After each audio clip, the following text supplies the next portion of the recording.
Live from New York. This is the Harvey Hour. My name is Nathan Harvey. It's great to have you in today on a Friday. As always, I'm joined alongside my dad, Stephen Harvey. How you doing today on this Friday? Forward to this weekend's games, man. It's going to be exciting. Got a lot to talk about.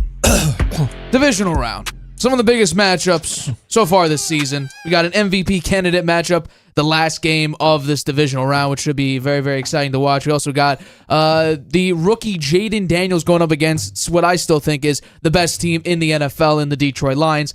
Can the Texans upset the Kansas City Chiefs after shocking the world against the Chargers? We'll get right into it with that exact game, which is the Houston Texans versus the Kansas City Chiefs, because this is a hell of a matchup. So we saw last week the Houston Texans did upset the Los Angeles Chargers in a crazy, crazy game where Justin Herbert threw 4 interceptions, and it was an all-around ugly game from him. But now the Kansas City Chiefs, the last time Mahomes played was Christmas Day. So it's been a while since he played, but they're facing off in the AFC divisional round at Arrowhead Stadium. The Chiefs 15-2 record. Mahomes has a 15-1 record because he sat the very, very last game. These teams did meet in Week 16. Kansas City did win 27-19, and that was 8.5-point favorites. The big question is, what are the chances that Houston could actually do a repeat of last week and end up upsetting the Kansas City Chiefs in the divisional round? I'd say it's slim.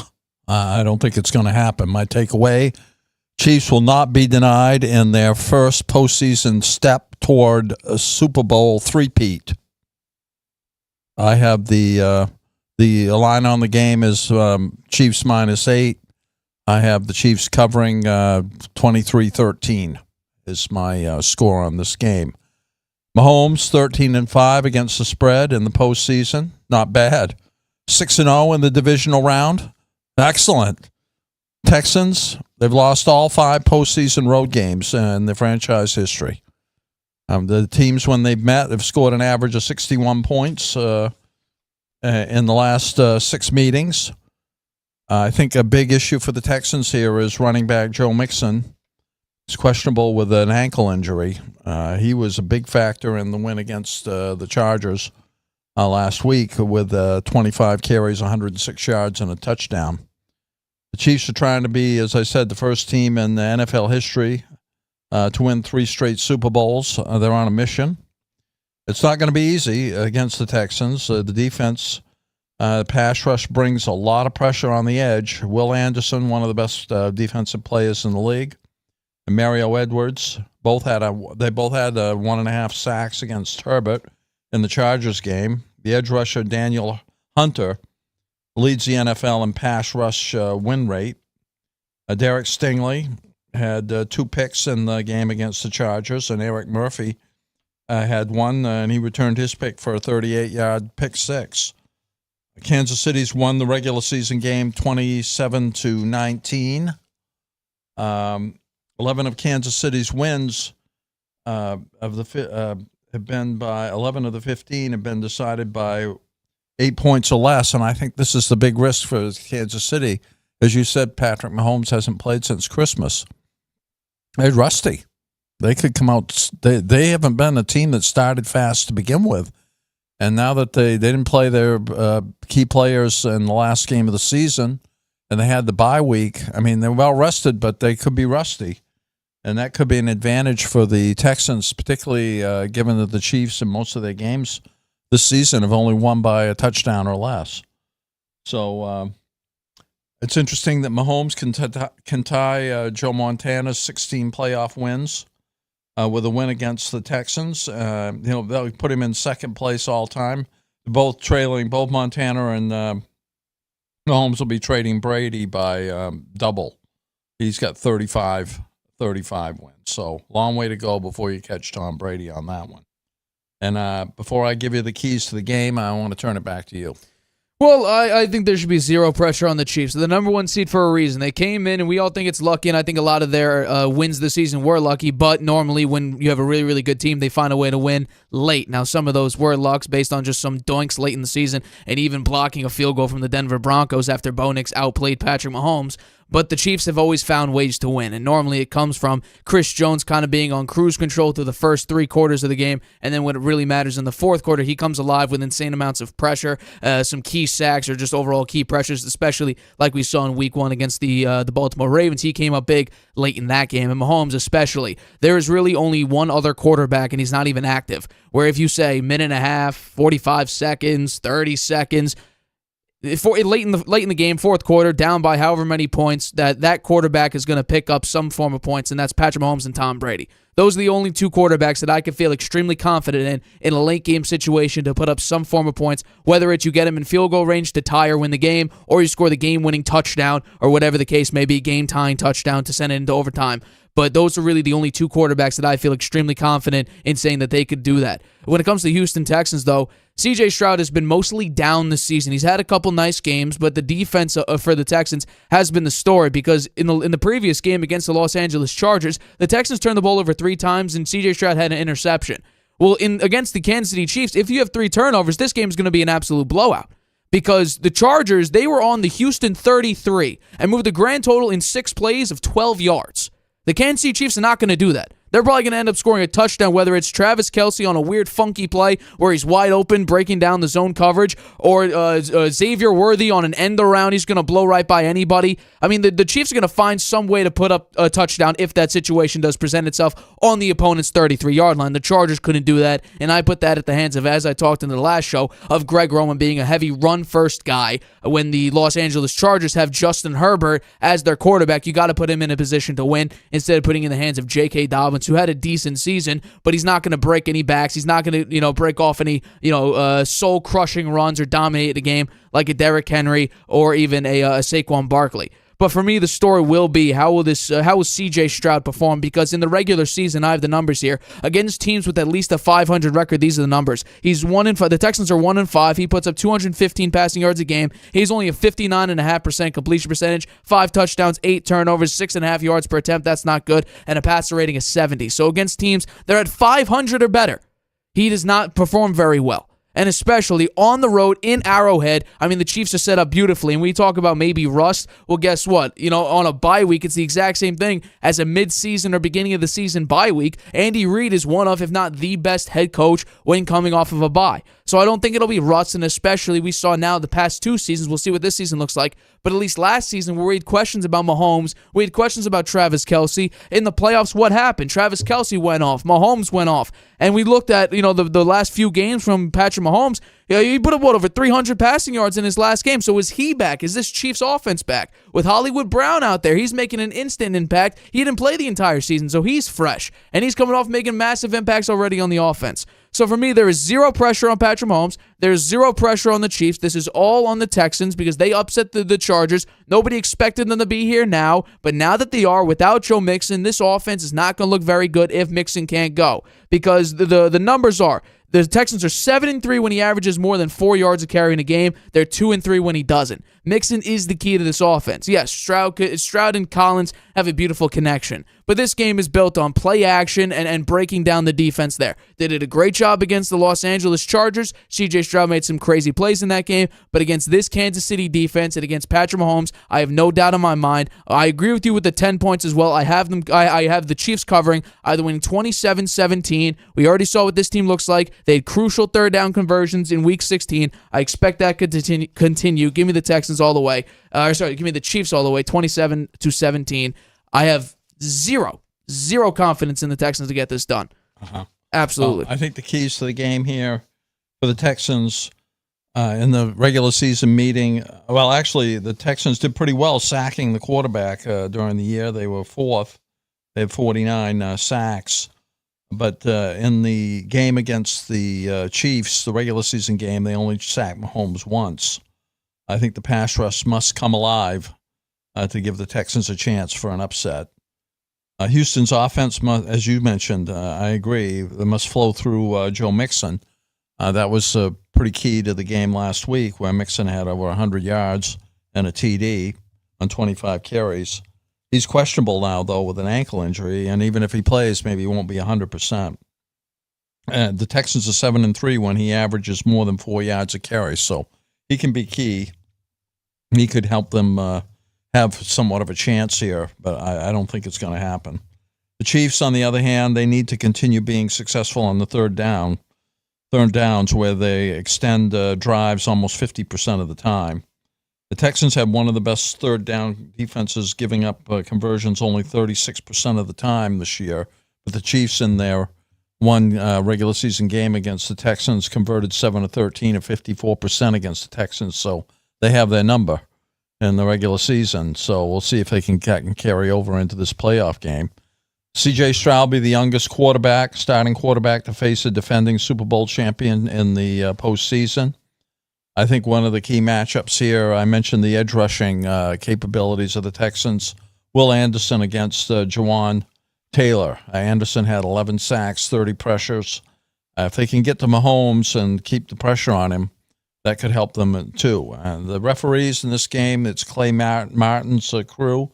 They have 59 flags for offensive holding, the most in the NFL. So we'll be watching that. I said I had zero confidence in the Texans to get this done, but a little note about that. Something that people have always talked about when it came to pressuring Mahomes is some defenders can get around those tackles. Now that Joe Thuney's at the left tackle, maybe not on the left side, but on the right side where there's Jawan Taylor, one thing that Mahomes does beautifully, and Josh Allen does this, Lamar Jackson does this, is you may be able to beat them.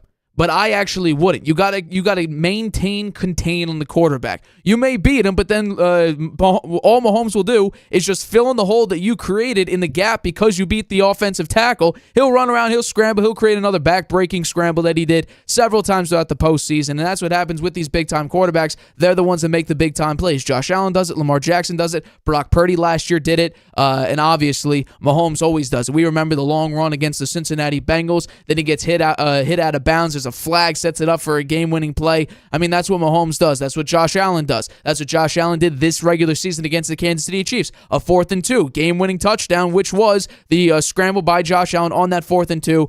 He had that rushing score. So these big-time quarterbacks create those big-time moments because that's what they're paid to do. That's why Mahomes' contract is $450 million in total value. That's why we have these quarterbacks making $40, $50 million a year, and now Dak Prescott, which I think is completely overpaid, he's getting paid $60 million a year. Now there's a report out Brock Purdy is about to make $61 million per year, which I think is absolutely ridiculous. But the Chiefs right now, they're like you said, second best success rate on third down. I think they're going to continue that this game around because why not? It's the playoffs. It's Mahomes. Mahomes normally wins in these big-time moments. The Texans with C.J. Stroud, it was a great comeback the last few weeks. It was a great upset story last week, but I just think against this pressure, he is one of the higher sack quarterbacks in the league this year. His offensive line regressed massively from last year to this year. He doesn't handle pressure very well this year. So my guess would be the Chiefs defense will get to him, generate some pressure, generate some sacks. And I think with Joe Thuney moving over to left tackle, that was a huge upgrade for the Chiefs because they had no idea what to do with the left tackle situation. I think they had 3 guys this season besides Joe Thuney trying to figure out how to fix that issue. They never really did it until Thuney came in,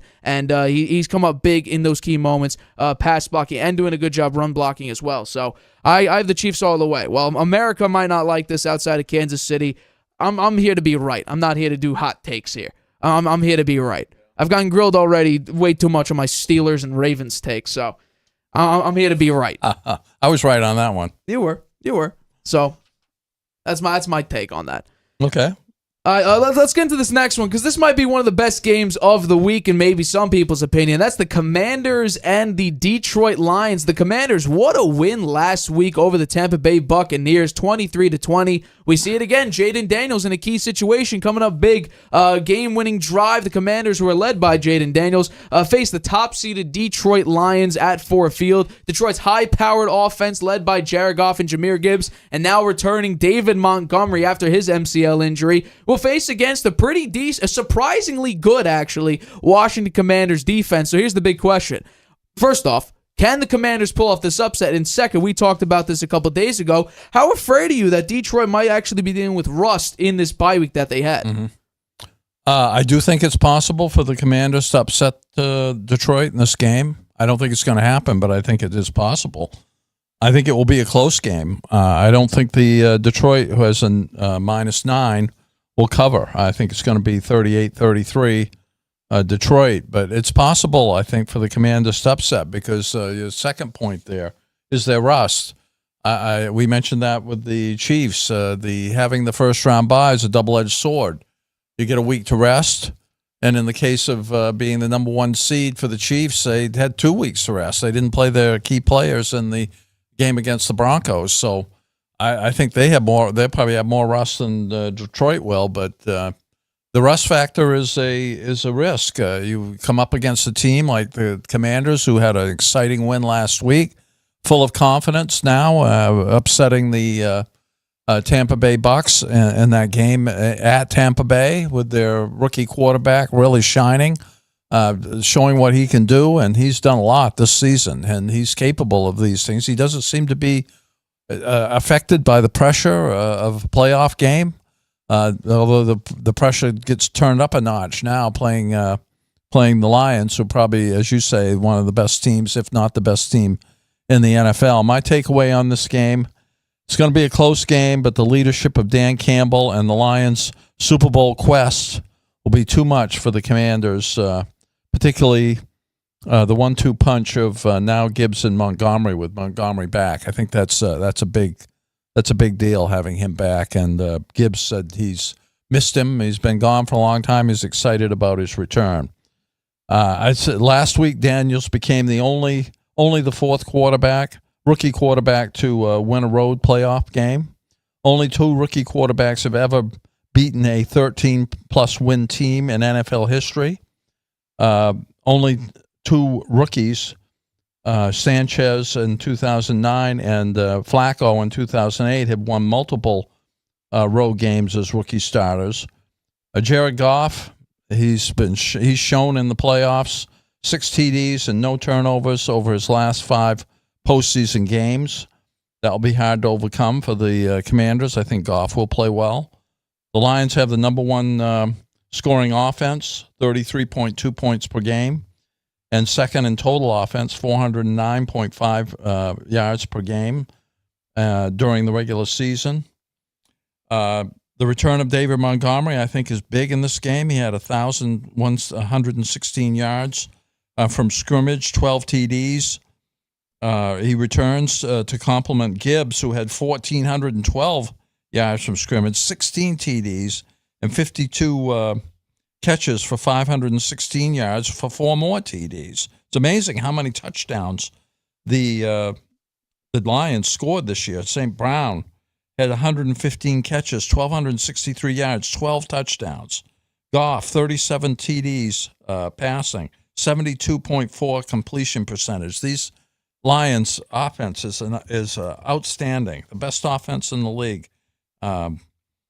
I think another key to this game is Bobby Wagner. He was a key in slowing down the Lions' rushing attack.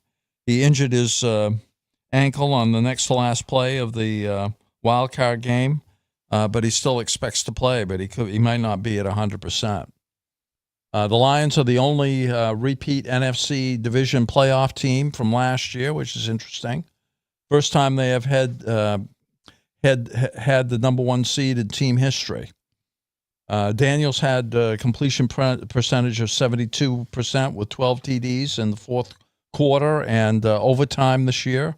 He led 5 comeback wins through 3 fourth-quarter TDs against Philadelphia last month. So I think that while I do think the Lions are going to win this game, I'd like to see them win this game. I do think it's going to be close, and there is the potential for that upset.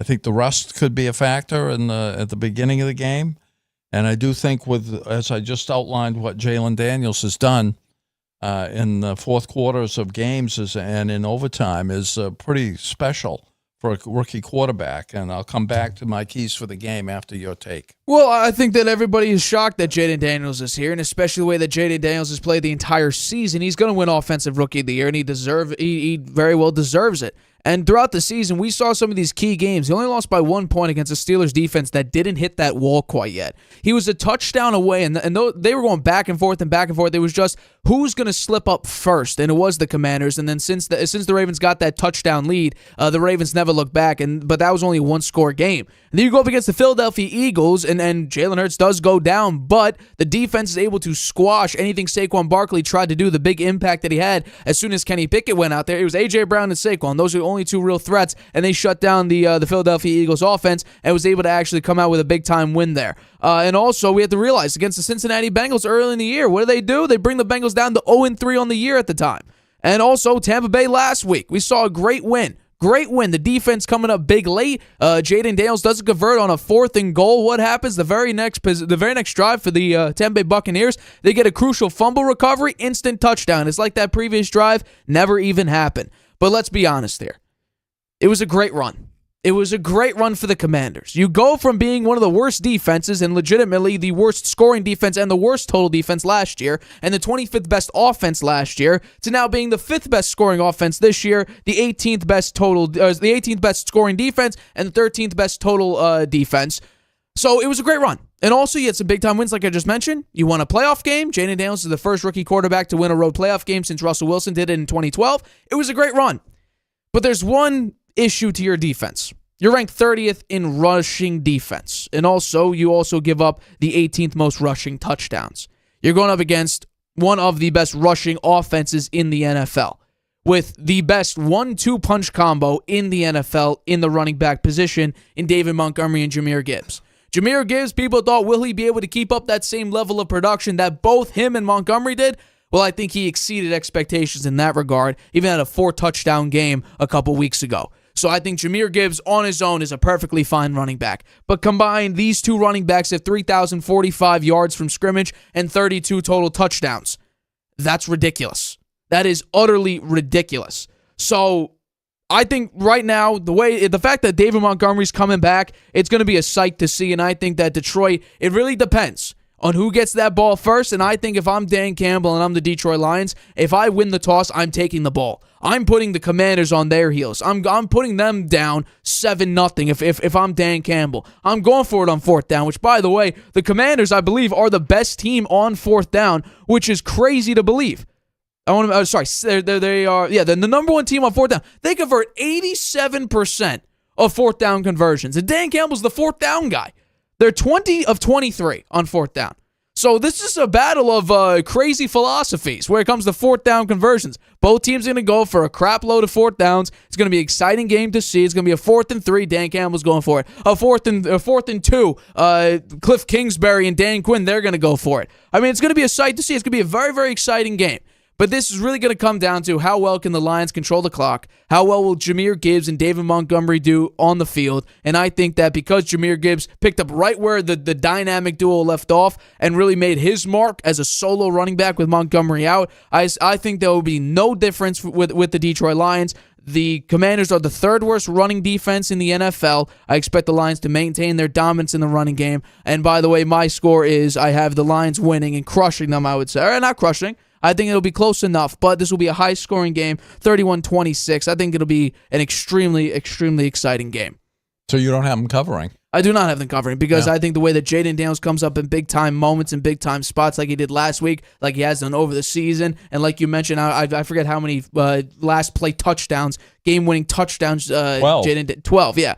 So the fact that he's just dominant all the way around, I'm taking Jaden Daniels to at least put up some form of fight. I think this game is going to be really interesting relative to the philosophy of each of the coaches. You see Dan Quinn adopting kind of the Dan Campbell philosophy of going for it on 4th down, and I think they will do that in this game because they want to keep Detroit's offense off the field. I noted they did it quite a bit in the game against Tampa Bay. And I was thinking, gee, do you really want to put your rookie quarterback in that kind of position and put the kind of pressure on him? It didn't bother him a bit. He didn't succeed on all of them, but he did have the key 3 of 5, excuse me. 3 of 5, and one of them was a 4th down touchdown pass, I believe, to McLaurin. So Terry McLaurin. Yeah, McLaurin. So he's perfectly capable of handling that, and I think they're going to do it. They may beat Dan Campbell at his own game there. For me, though, the keys to the game, I think Washington must continue to have success on key downs offensively and keep the Lions offense on the sideline. And that's what we're just talking about. They may be going for it on fourth down a few times. And if they do, well, Daniels is perfectly capable of converting. He has the NFL's best QBR, 93.5, with 12 TDs on third and fourth down this year. So that's amazing. And clearly he's the offensive rookie of the year this year. The Lions, on the other hand, I think David Montgomery being back is key to help Gibbs carry the rushing load. Gibbs said he has missed Montgomery for a long time now, and I'm very excited for his return. So I see that as one of the keys. The Lions were the best at yards after the catch, 2,669 yards after the catch. It's really amazing. And on per reception basis, 6.7 yards during the regular season. The Commanders were excellent at limiting the yards after catch, giving up a league low 1,551 yards and ranking 10th per reception at 5.1. So we'll see how they can do, whether the Commanders can slow down the Lions on that factor. I think that will be key for the Commanders and also key for the Lions to maintain that. To me, the X factor, Jamison Williams, he had 16 receptions for more than 20 yards this season. See if you can get the deep ball down to him. I think that would open up the field more for the Lions, spread the defense out a little bit, create some space for the running backs and for some of the short passes as well. The refs on this game, Ron Talbert, crew is averaging 17 flags per game. That's the third most, 49 offensive holding calls during the year as well. So we'll be watching that closely. And I think when it comes down to the Detroit Lions, they average more than a field goal per drive. They average 3.04 points per drive. So you're going to need to put up points. It's going to be in the exact same situation as the Ravens and the Commanders game, where you cannot. And by the way, in that game, Lamar Jackson had an early interception. You got to capitalize on those drives. If Jared Goff gets risky, which he has done at times, underthrows or too far in one direction, and you pick him off, you have to capitalize on those turnovers. Because we've already seen Jared Goff's had a 5-interception game. That they won, but they've had a 5-interception game. And I think if Jaden Daniels comes in a situation where his defense picks off Jared Goff even two or three times, then I think he's going to put up some form of points, which would then put maybe Dan Campbell in a Buffalo Bills situation where you see an onside kick at 11 minutes in the fourth quarter trying to steal a possession. Because if Jared Goff gets turnover prone, which he has a couple occasions where he does it, I thought he's had a phenomenal season all year with the offense that he's given. He's played beautifully into the system, second most passing yards in the league. Their net yards per attempt are second in the league, which is ridiculous in the air. But he is 16th in interceptions. Yeah. So you take a look at that, and this defense, by the way, it is 13th overall, but it's great against the pass. It's the third best passing defense in the NFL after being one of the worst last year. So this turnaround with Dan Quinn as head coach is a beautiful change of scenery, and especially with the offense that Cliff Kingsbury has brought to Jaden Daniels and to this Commanders team. I expect the Lions to still put up a similar performance against the Minnesota Vikings. But what's very, very interesting is if Jaden Daniels, because he can handle pressure beautifully, and we've seen it, late game situations, driving, game on the line, he puts up some points, or he creates a tremendous drive, keep the clock moving, and then is able to kneel it, or whatever the case may be late in the game. If he's able to do that, I'm a little bit afraid, because the Lions allowed Joshua Dobbs late in the game to put up some touchdowns. He had some crazy throws. Brock Purdy also, similar situation in that game. He was touchdown. The only issue was he threw two horrible interceptions that were great plays by Kirby Joseph. Mm-hmm. But what the hope I have is, minus the fact that they're my Super Bowl pick, so you already know who I'm picking every single Friday up until the Super Bowl. Well, who knows if they lose this game, they're not going to get there. But the one thing that is positive for this Detroit defense that is so banged up is that one starter came back the prior week, or 2 weeks ago at this point, against the Minnesota Vikings in the biggest game of the season up to that point. It was Alex Anzalone. And that defense shut down Sam Darnold. They were blitzing 6 and were just he was speeding up his internal clock, making him make mistakes, overthrows to Justin Jefferson when he was wide open in the end zone in the right corner. I mean, if you could do that to Jaden Daniels, well, I don't think he'll have, the internal clock anticipation and the speed up in his mind. Because I think he's a much more relaxed, calm, more mature quarterback in that sense. I think it can affect him, maybe make some couple underthrows or whatever the case may be, and then Kirby Joseph can make a play on the ball. Or one of these other defensive backs can make a play on the ball. So it's opportunistic defense for the Detroit Lions, and that's what they did against the 49ers when we look like Brock Purdy and Jared Goff are going to go toe-to-toe. What happens? 2 interceptions, the game's over at the very end. Yeah. And against the Minnesota Vikings, biggest game, pressure, sacks, getting to him, making him, internal clock speed up. You didn't pick a single pass off, but the fact that you were able to make Sam Darnold go from being like a very dark horse MVP candidate, playing the best season he's ever had, to now we're talking about him now saying, yeah, he's probably not going to get anywhere close to $40 million a year, and MVP is no longer even a possibility. Just shows you what that type of defense, the opportunistic defense that the Lions could have, should have. I think one difference here between the Lions playing the Vikings and playing the Commanders and getting after the quarterback the way they did Darnold is not the same mobility as Jaden Daniels, and we didn't really speak about Jaden Daniels' ability to run the ball. He has a great capability there. He scrambles extremely well when the play breaks down. He's quick out of the pocket. Many times finds an open receiver. That's an X factor, I think, is his ability to run the ball. And many times he's had 70, 80, 90, even 100 yards rushing. And in this game, if the passing game is not there, you may see him run the ball 10, 15 times in this game, and that might make a difference as well. He was their leading rusher this season. Yeah. He had 891 rushing yards, amazing. along with almost 3,600 passing yards. Yeah. On 69% completion percentage. Yeah. He's a Lamar Jr. in a way. In the way in fact, a better passer than Lamar was. Much better passer yes. in his first year by far. Yes. So, yeah, can't say enough good things about Jaden Daniels. Sorry to see one of these teams lose this game. I like both teams a lot. I would like to see the Lions get to the Super Bowl though. And then you bring a good point when it comes to mobile quarterbacks, because we saw them really play three mobile quarterbacks. One that can't complete a pass in Anthony Richardson, and the game was surprisingly low scoring, which was against the Indianapolis Colts. They won 24-6, but Anthony Richardson can't complete a pass for the life of him. They also played the Arizona Cardinals earlier in the season. That was a one-score game, 20-13. And then that was also coming off a bad loss to Tampa. So could it be you get embarrassed and then you come back and you win a game? That could be the case. And then it was the Buffalo Bills. Do we remember that game? I mentioned it earlier. 48-42. You tried to steal a possession. I believe he got kick returned for a touchdown on that onside kick, or got close to it, because Dan Campbell was trying to steal a possession because their defense couldn't stop Josh Allen and that high-powered offense.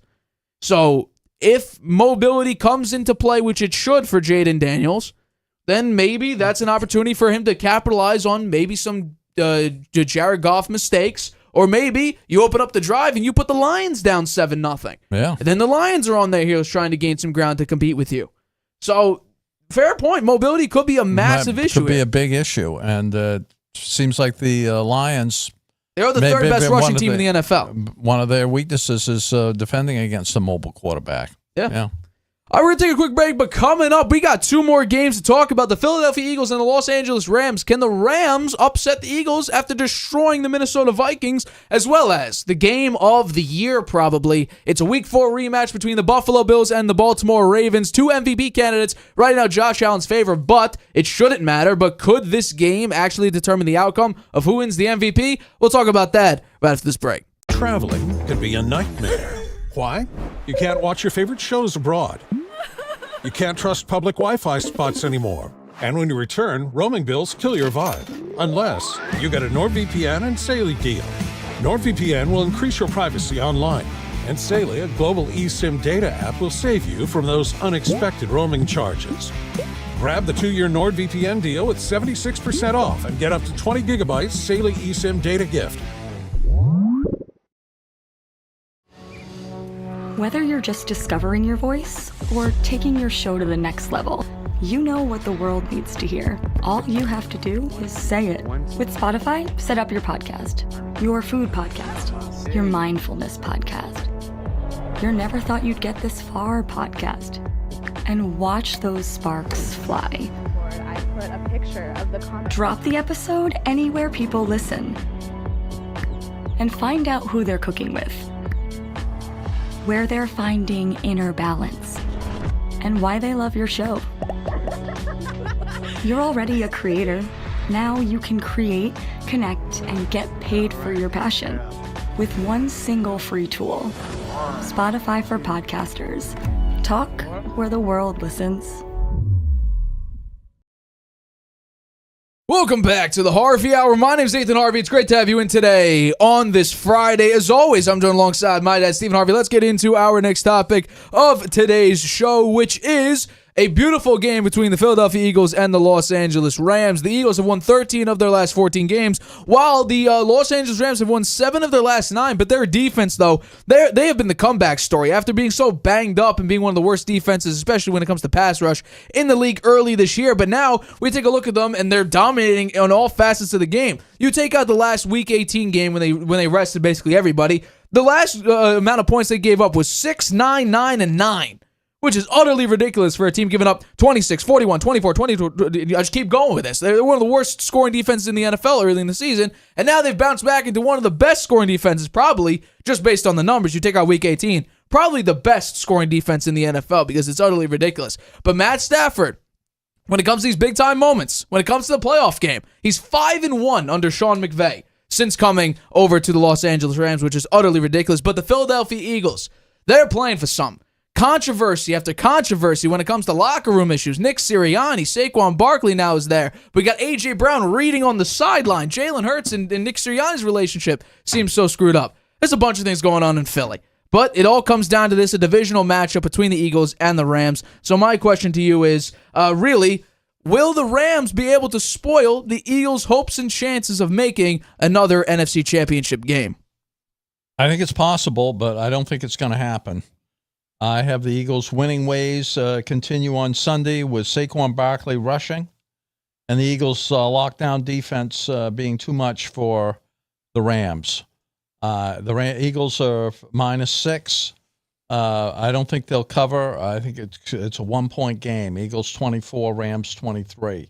And it could be an upset. Again, I think this game, the way the Rams played last week, what a performance with all of the Rams, their players, given the wildfires in Los Angeles who are facing their families and the playing for the Los Angeles fans to come out and win that game. I thought that was big. And give credit, I'd like to give credit again to the Rams owner who spent a lot of extra money bringing a lot of family members and even pets to Arizona for that game, so his players wouldn't be worried about their families back in L.A. because of the wildfires. So they're dealing with a lot of adversity there. They're playing for something for their fans in the crisis that's in Los Angeles. That kind of motivation can be a big thing for a team and something I think the Eagles should worry about. The Eagles won and covered the game in Week 12. They won 37-20, scoring on 8 of 10 possessions, so they had the Rams number then. But things have changed a lot, and the Rams, as you said, they won Matthew Stafford 5-1 in the games that he's started against the spread in the last 6 games. So he's been great. I think the Sean McVay, you got to give him a lot of credit. I think what he's been able to do with not only the offense but the defense as well. The defense had they had how many sacks did they have last week against 9? 9 sacks against the Vikings. They just controlled the game. They had a fumble recovery for a touchdown. The defense had that. So their defense is peaking right at the right time. I think that Saquon Barkley will be the focal point in this game. In the Week 12 game, he had 302 yards against from scrimmage against the Rams, 255 yards rushing and 2 TDs. Amazing. The guy could have had the rushing record, sat for the team to be rested for the playoffs, had a good game last week, and this game I think he'll be really fired up, and I think he's going to be a focal point for the Eagles offense. Stafford is steady. I think he's a steadying influence for the Rams passing. He had 3,762 yards in the regular season, 20 touchdowns, 8 interceptions, 117.7 passer rating, 19 for 27, 209 yards and 2 TDs in last week's game against the Vikings. And I say he's 5-1, as you mentioned, 5-1 in playoff games with the Rams. He's got Nakor and Kupp there, 2 wideouts who are both all pros in my mind. Kyren Williams, 1,299 yards and 14 TDs in the regular season. So they got a nice balance on offense there. They can throw it and they can run it. Hurts, on the other hand, in the game last week, 13 of 21, 131 yards, 2 DDs, 36 yards rushing. In the playoff win over Green Bay, I think the thing with Hurts is he's not going to hurt you by turning the ball over. This year he's really cut back on the turnovers, particularly after the bye week. I think he only had 1 turnover. That's key because that's been a problem for him in the past, particularly in the red zone. They need to get A.J. Brown going, though. We only have 1 catch in the playoff game. He was busy over on the sidelines reading his book. I thought that was kind of weird, and I think that I don't understand that. But he's been complaining about his not being in the offense. He didn't seem to be unhappy after they won the playoff game. But I think getting him going would be something that's important in this game because I think the Rams are going to do better. And every team that has given up more than 200 yards to a running back and then faced that team in the playoffs has done much better not giving up 200 yards. So I think they will cut back on Barkley's productivity. The Rams defense doing a much better job this time. And I think they will get after Hurts. They had 9 sacks against Darnold last week and the Vikings. That was key. The Eagles' defense forced 4 turnovers against the Packers. That's something we shouldn't forget. They led the NFL in turnover margin at plus 17 and points scored off takeaways, 97 over the final 11 weeks of the season. They really turned their defense around.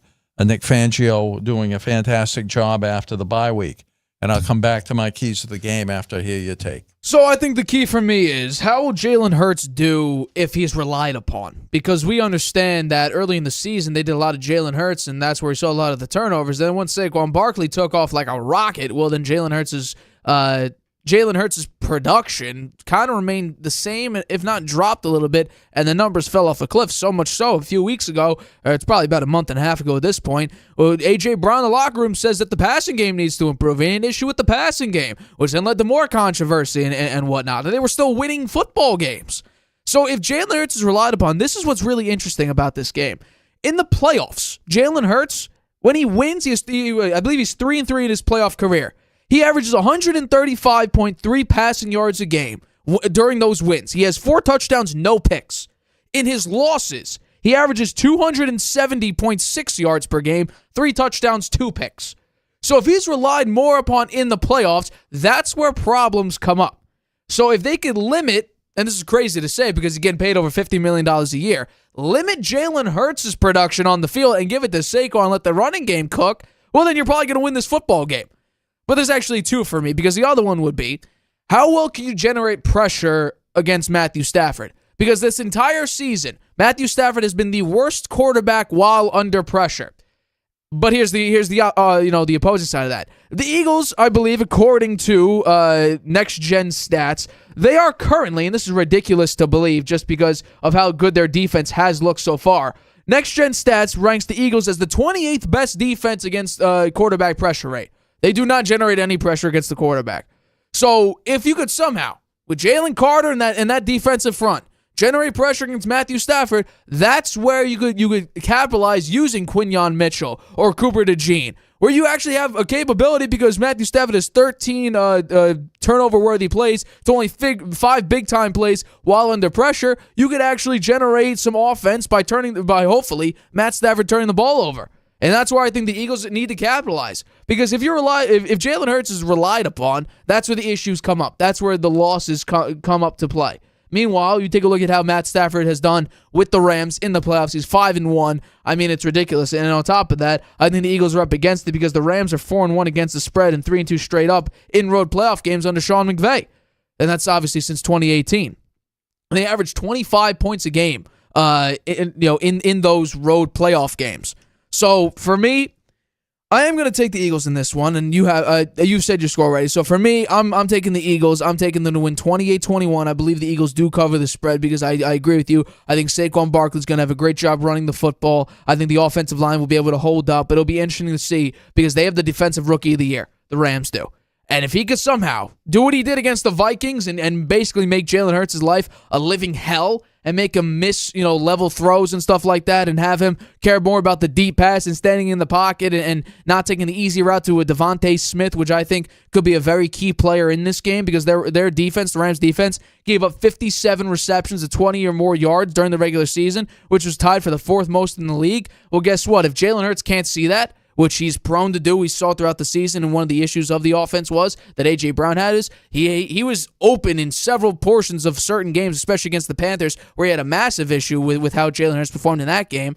Well, then we're going to see an issue for the Eagles offense. But for me, if you can get Saquon going, and this is the big thing, Saquon's fresh now. They rested him week 18 because of this reason, to be fresh for the playoffs. He had an okay game last week. But but what was shocking in that Packers game was they were horrible on third down. They were garbage on third down in that Packers game. Surprisingly bad. But just because Jordan Love looks like, Anthony Richardson or Kirk Cousins in that game, turning the ball over, left and right, they were able to actually maintain a lead and won 22-10. But if you just look at the teams, they were down to their fourth receiver in that game. And this game was too close to call. So that's going to be my issue for the Eagles. Maintain consistency. Make sure Jalen Hurts is not the only player you're relying upon, even though you do have a Devontae Smith and a Dallas Goedert and a A.J. Brown. Saquon's your guy. Saquon's your guy. And if you can't run the ball effectively, the numbers speak for themselves. Jalen Hurts is 0-3 when he's relied upon in the playoffs. Yeah. Well, my keys to the game here, and we've talked about this a little bit, both of us, the Rams, they can't give up big yardage to Saquon Barkley. He got 255 yards rushing in the last meeting. He was all over them. He was the difference in that game by far. Teams that gave up more than, I mentioned this, 200-plus yards rushing in the regular season game did much better when they met in the playoffs. So I think they will slow down Barkley, whether they're, even if he 255 yards doesn't happen very often. If he winds up with 175 yards, well, they slowed him down, but he's still making a huge difference there. So they're going to have to bring it down a lot more than 175, 150. He's got to be down in the 100 range or a little under that if they're going to have a real big difference here. I think the other thing is the Rams, they got to find a way to move the ball on Philadelphia's defense, which the defense has been very good this year. And they got to do it in a balanced way with Williams and with Kupp and Nakua. And I think they will have some success there. And I do think, as I said, I think it's going to be a very close game. I could see the Rams winning this game. Some people are picking the Rams in this one. And I do think I don't think the Eagles will cover. On the Eagles, on the other hand, they need to take the ball away on defense. They have 4 turnovers against the Packers. And that was big. Since week 6, they're plus 17 in the turnover margin for tied for first there. I think they're on offense. They're going to be handing the ball off to Barkley, and until the Rams prove that they can stop him, then they're gonna give him the ball. That was the winning formula in the last game. They'll do it again in this one. You have Hurts, who missed some time with the concussion. He came back for his first game, really, after 3 weeks in the playoff game, and played reasonably well. He didn't. He had 130 yards passing, 36 yards rushing, so he wasn't the difference in the game. But he managed the game well. He was very efficient. Didn't turn the ball over, which is what they've got to have that. And then the defense has got to be on its game, be locked down, and limit the Rams' passing attack, which has been great over the past 7 or 8 weeks. Nakua especially and Stafford really have a chemistry there. and play extremely well together. My X factor here is an interesting one. Devonta Smith against the Rams secondary that gave up 57 receptions of more than 20 yards this season, fourth most in the league. I think Devonta Smith can make a difference. The Eagles having two exceptional wide receivers in Smith and Brown. I think Devonta Smith might be the kind of forgotten guy, and they could go to him, and that would make a difference. The reffing crew on this one is Sean Smith. They only had 3 flags for roughing the passer, and also they were light on offensive holding, only 33. Well, let's get into our next game here, because I think this is obviously the one that everybody's talking about. It's the MVP candidates. Right now, the MVP favorite in Josh Allen versus number 2 in Lamar Jackson. Lamar Jackson did get first-team All-Pro, though, which is interesting because normally whoever gets first-team All-Pro will be the MVP, but the odds really haven't shifted. But here's an interesting one. It's going to be an icy, cold, and windy in Buffalo for this game, which probably means we're going to see kind of the same that we saw in Week 4, a lot of running, especially from the Baltimore Ravens, who that has been their key to victory since acquiring Derrick Henry this past offseason. So that's going to be obviously what the Ravens are going to be looking at, and obviously what the Bills' defense is going to be staring at, a big 247-pound Derrick Henry running straight at them. I'd be terrified if I was the Buffalo Bills defense. But this comes at the Buffalo Bills number 2 seed overall, and this is revenge for Week 4. Sean McDermott needs to get his act together if he wants to get out of the division round for the first time since the 2020 season, which is ridiculous. So here's the big thing. Which MVP candidate, in your opinion, Lamar Jackson or Josh Allen, will be able to come out on top? Will it be the Baltimore Ravens advancing to a back-to-back AFC Championship game, or can the Bills finally get out of the divisional game, like I said, for the first time since the 2020 season? Mm-hmm. Well, the Ravens are favored -1. My takeaway here, the Ravens' rushing attack, too much for the Bills in a game where the cold weather will negatively affect the passing game. So I think it is, as you mentioned, it's going to be a lot of running. The Ravens have an elite running game with Lamar and with Derrick Henry, thunder and lightning. The Derrick Henry being the 247-pound bull who can run as fast as anybody. He's an amazing player. He's a freak of nature, one of the Bills defensive guys said. Lamar Jackson, MVP candidate. I think he's got a little bit of an edge right now. Just the way he's played in this last playoff game. It was really quite special. The Ravens won the first game and covered in Week 4, 35-10. Derrick Henry had 199 yards in that game. Jackson had 2 passing TDs. The Ravens' defense is much improved since they played in Week 4. Allowing an average of 11.4 points per game over its last 5 games. That's extremely good. Best in the NFL. And covered on all 5 games.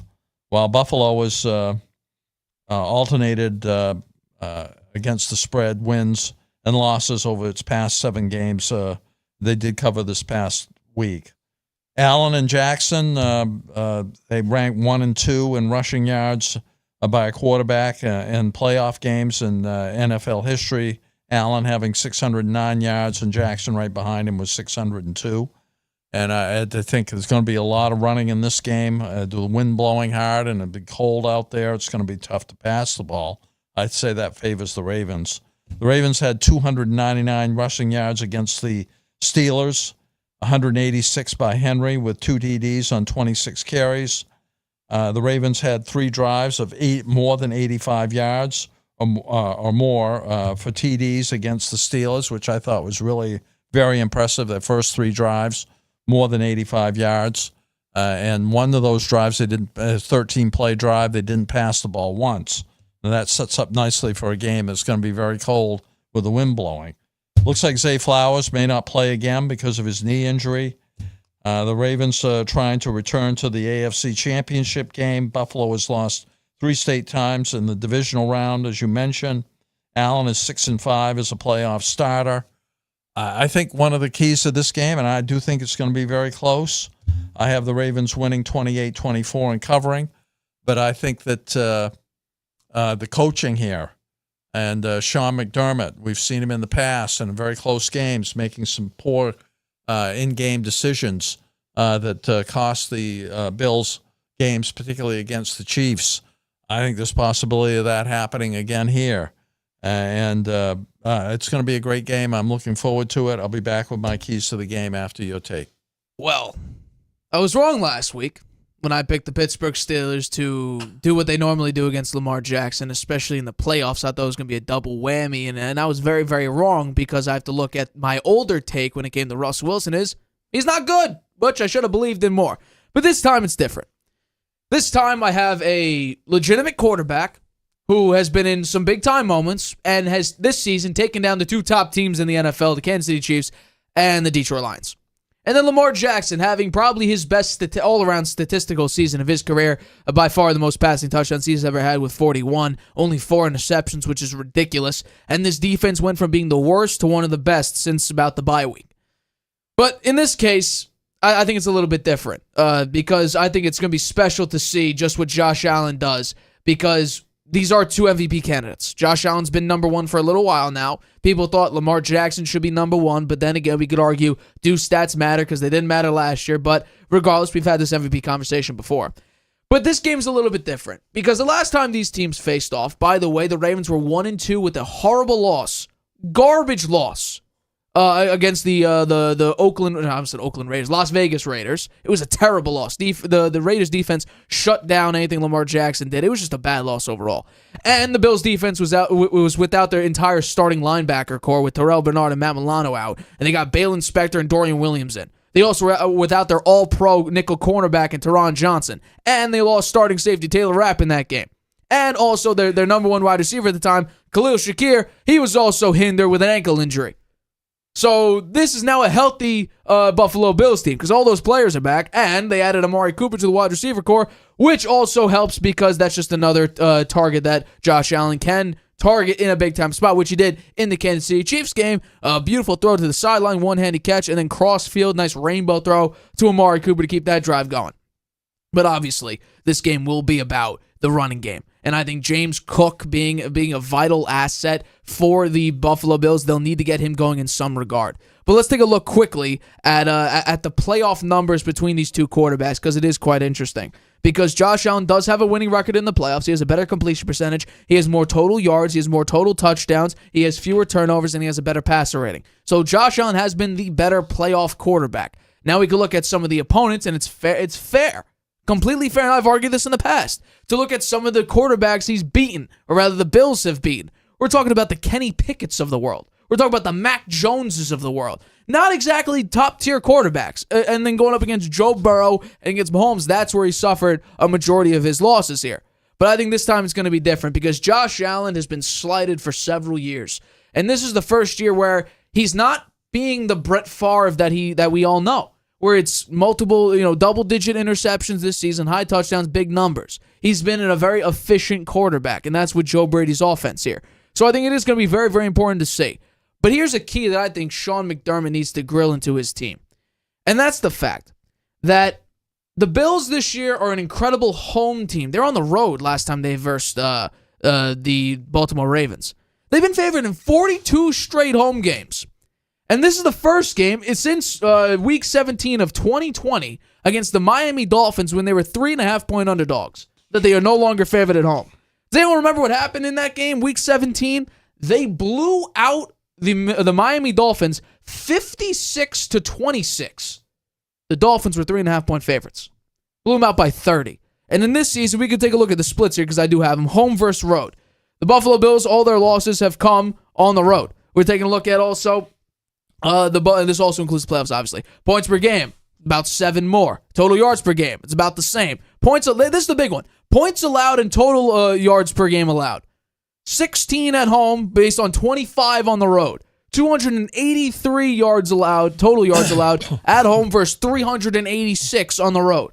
They basically have the same turnover differential because their defense takes the ball away at a very, very nice rate. But this is a very home-struck team. They love their home crowd. Bills Mafia is going to be very loud in this game. So if they could just maintain the numbers, they don't need to replicate them exactly, but maintain them to a similar level. Because if you could somehow hold the Ravens to under 300 yards when they're basically having 200 passing and 200 rushing every single game, then I think there's several opportunities for the Bills to come in this game and Josh Allen be as efficient as he normally is throughout this entire season. I think that we'll see a similar situation when it comes to their main threat being Derrick Henry, the Bills' threat being Derrick Henry on the other side just barreling through, because remember how that game opened, an 87-yard touchdown play on the first play for the Baltimore Ravens.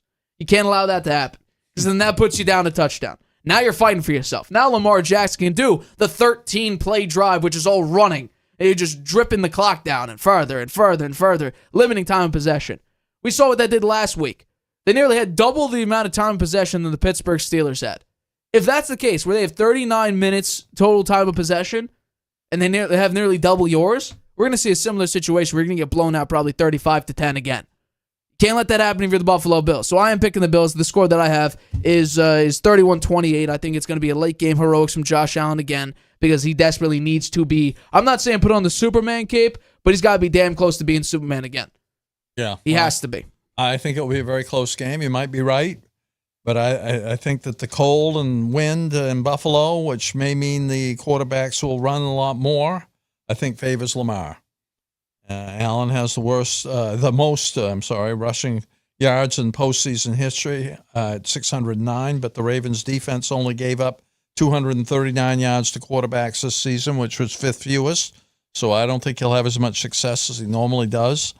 The Bills gave up 306 rushing yards to quarterbacks, which was 11th fewest. But Lamar is he's a different beast, and he's a unique player, and he's so quick, and the play where he and Henry are standing there, and it's not sure which one has the ball. Option. That's what that's called. The read option. They work that to T, and the defense, by the time they figure out who has the ball, are out of position, and it usually means a big gain. So they're going to be doing that a lot, and I think that will be successful for them. I think that the Ravens, the formula for winning is what we've been saying all year: less than 30 pass attempts and more than 20 rushing attempts by Henry. It's been a winning formula for them all year. They play that. I think they get a very good chance to win. The Bills, on the other hand, I think their recipe for victory is stopping Henry.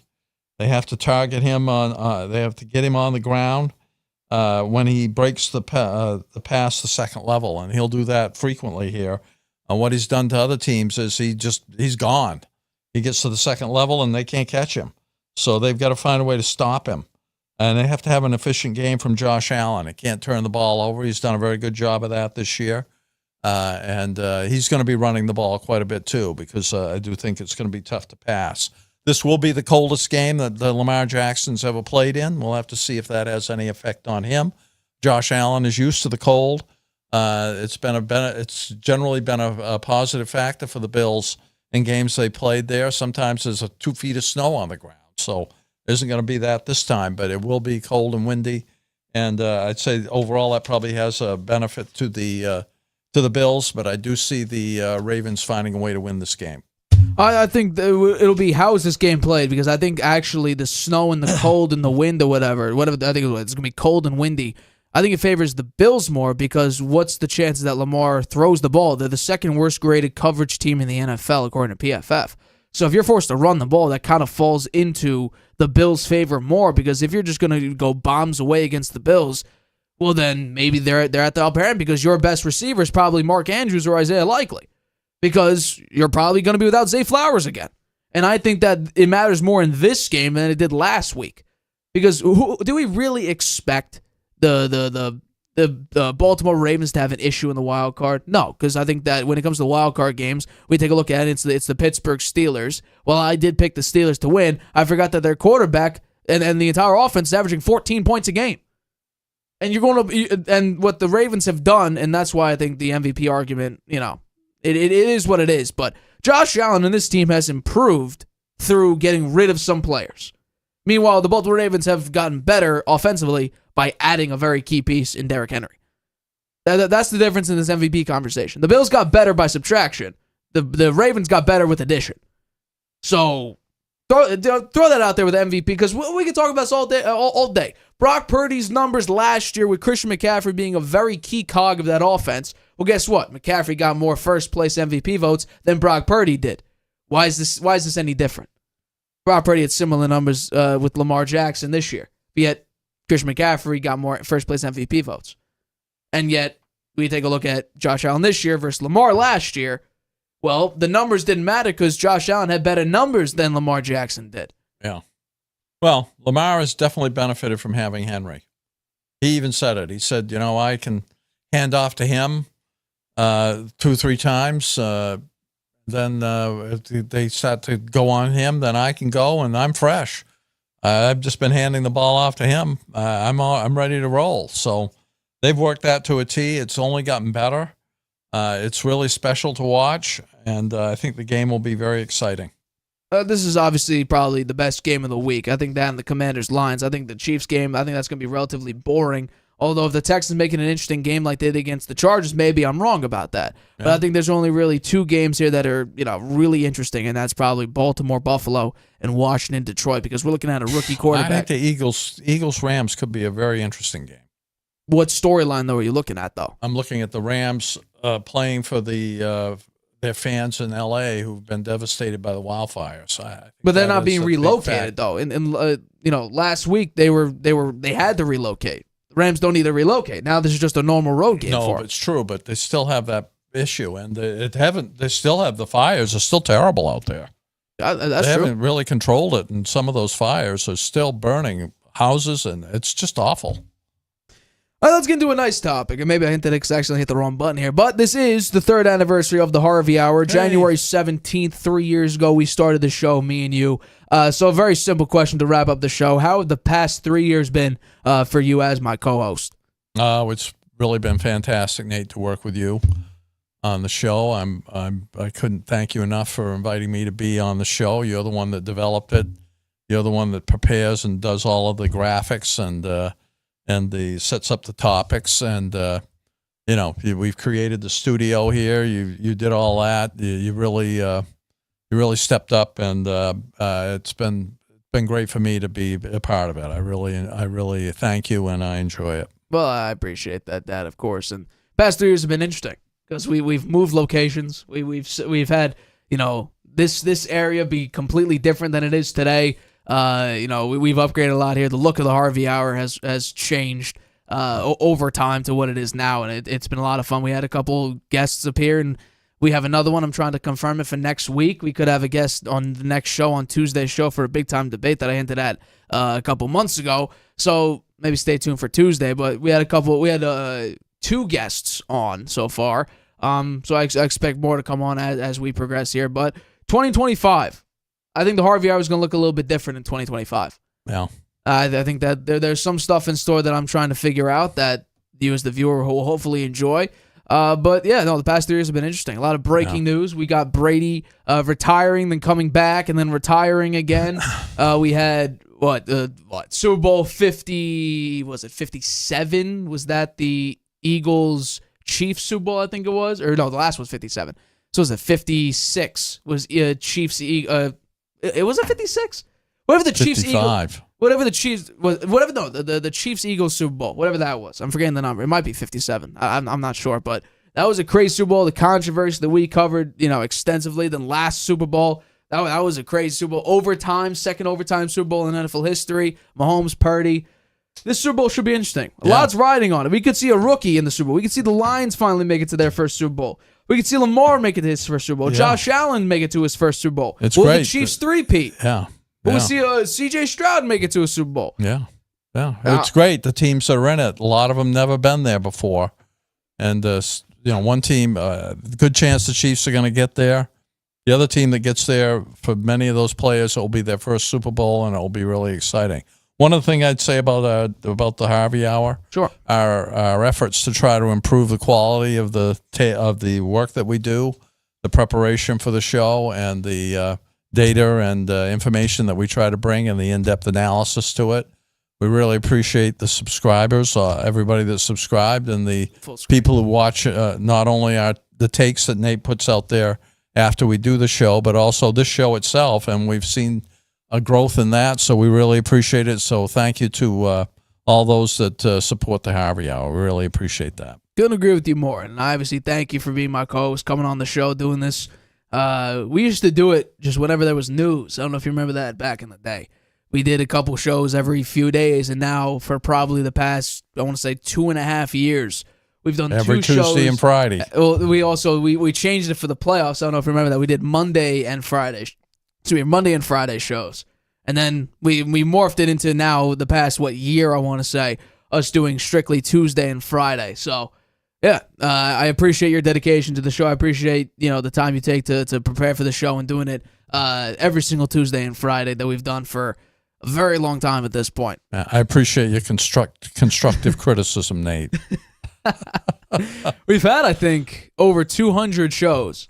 Yeah, over the course of the Harvey Hour, we've had a lot of shows. We have over 500,000 views. Close of the to clips. it. Close to Yeah. it. Very, very. We're about 486,000 views. Yeah, so it's great. It's cool. It is great, absolutely. It's fun. And obviously, as my dad says, And the nice thing about the the today's internet and all the data that's out there, we can follow it and see how we're doing, and we get a lot of comments. We appreciate the comments, some positive, some negative, but we appreciate all the comments, positive or negative. We can learn from some of the negative stuff, and some of the positive stuff we get. We really appreciate that. Sometimes we're right, sometimes we're not right, but we're always trying hard. Believe me, they'll tell us if we're wrong. Yeah, I don't know. They generally won't tell us if we're right, but they will tell us when we're wrong. Yeah. But that's having a show. That's what comes with having a show, a live show, something that has grown over the course of this show that we've done for the past 3 years. And as you mentioned, we really can't do it without you. And that's why we always thank you at the end of the show, which we're coming down to now. This is the end of Friday's episode of the Harvey Hour. We thank you as always for watching the show. We thank you for liking. We thank you for subscribing, and along with hitting that notification bell to get updated whenever we upload a video and whenever we go live. We couldn't do the show without you, so we thank you for the constant support, and the growth has been incredible. So as always, we thank you for watching. We'll be here Tuesday, as always, right here on the Harvey Hour, live on YouTube, 6:30 p.m. Eastern. We'll see you then. Thanks to our number one fan, Grandpa. Traveling can be a nightmare. Why? You can't watch your favorite shows abroad. You can't trust public Wi-Fi spots anymore. And when you return, roaming bills kill your vibe. Unless you get a NordVPN and Saley deal. NordVPN will increase your privacy online. And Saley, a global eSIM data app, will save you from those unexpected roaming charges. Grab the 2-year NordVPN deal with 76%